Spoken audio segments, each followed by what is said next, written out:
Hello, welcome to my channel. This is my first video and I'm going to be talking about my progress learning languages in 2021, kind of a year-end review type of thing.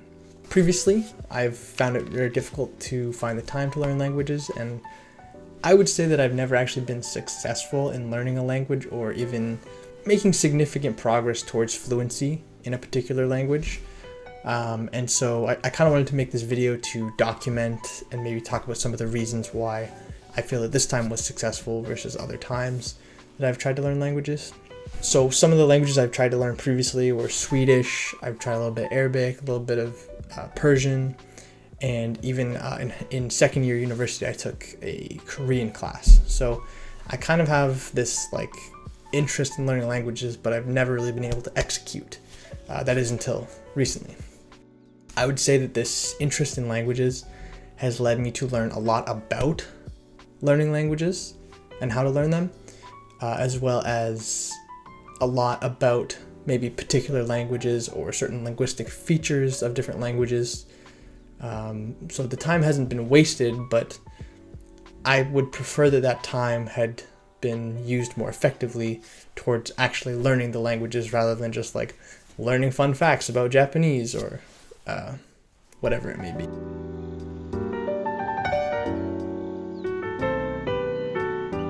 I want to go over why I chose Arabic, and I want to talk about what led me to that decision, what other considerations I made, etc., etc. Firstly, there were a couple other contenders.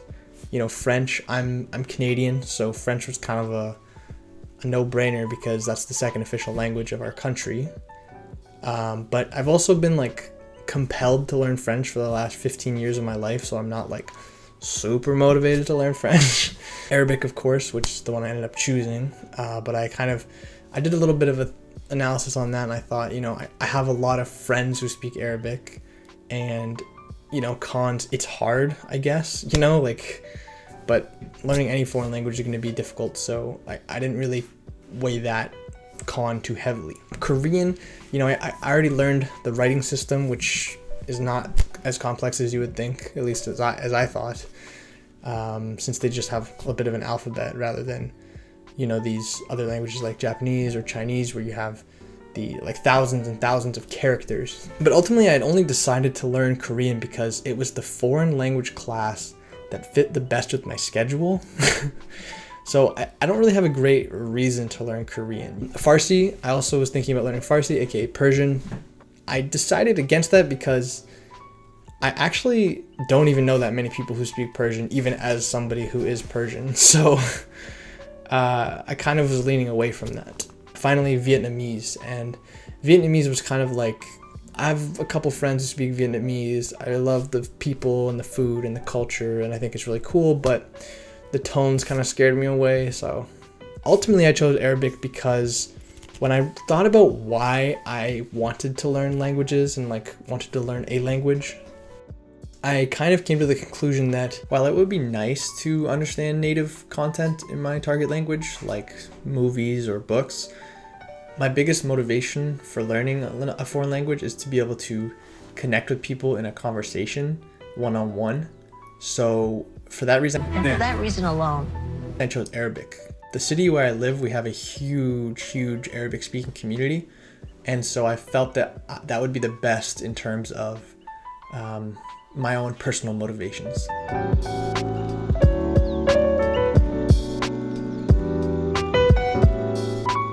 Meta learning is the process of learning how to best learn a particular subject. And I want to talk about the meta learning I did when learning Arabic. The first thing I did was my Dialect Due Diligence. And this includes, learning about the different dialects of Arabic and then picking one to start learning. There are, in general, 5 local dialects of Arabic. So there's the Levantine dialect, there is the Egyptian dialect, there's Maghreb, which is the Moroccan dialect, Khaliji, which is spoken in the Arab Peninsula, so countries like Saudi Arabia or Qatar, and then there's also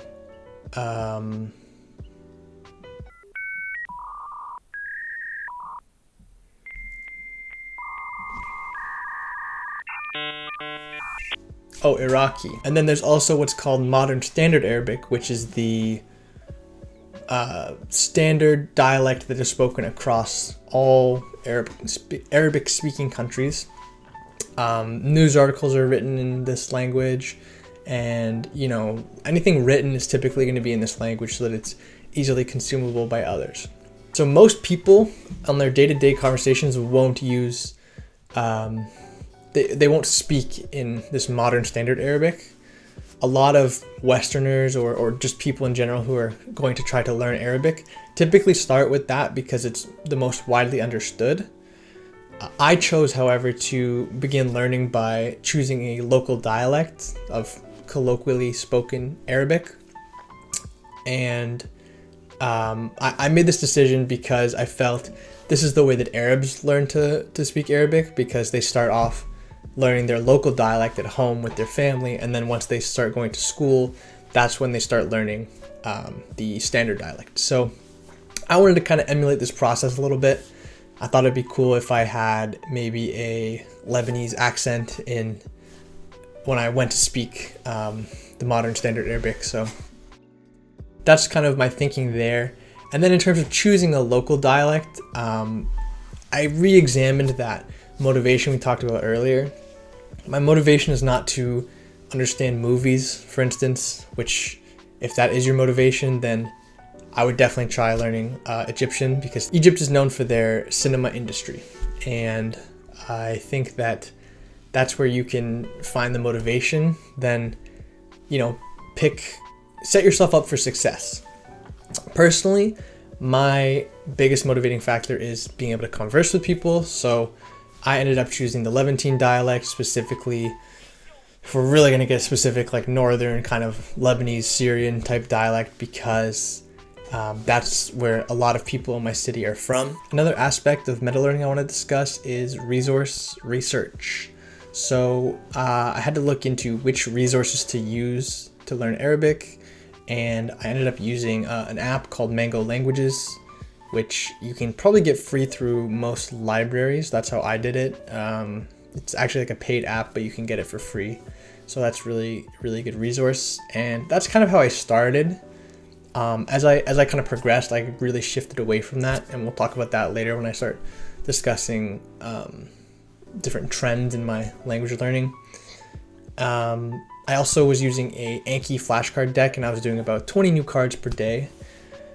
If you don't know what Anki is, it's a flashcard system that basically tries to optimize the insertion of data from your short-term memory into your long-term memory.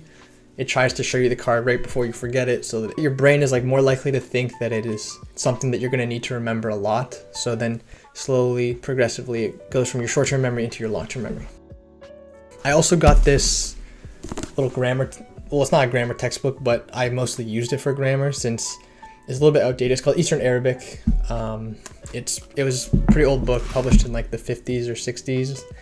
And so the vocabulary is a little outdated, I find, and it's also transliterated, which means it's using the English or the Roman characters, so the letters we use in English, rather than actually using the Arabic script. So a little bit of a turnoff for me, but to be honest, the grammar sections are really excellent and they're well marked, so it's easy for me to just page in, find the grammar section for a particular unit, and then move on to the next thing. And then I also did a little bit of Italki. I would do some lessons on there. I also wanted to mention that I've recently been using a service called Link, Lingq, and I can't recommend it yet because I've only used it a little bit, but so far it's been good.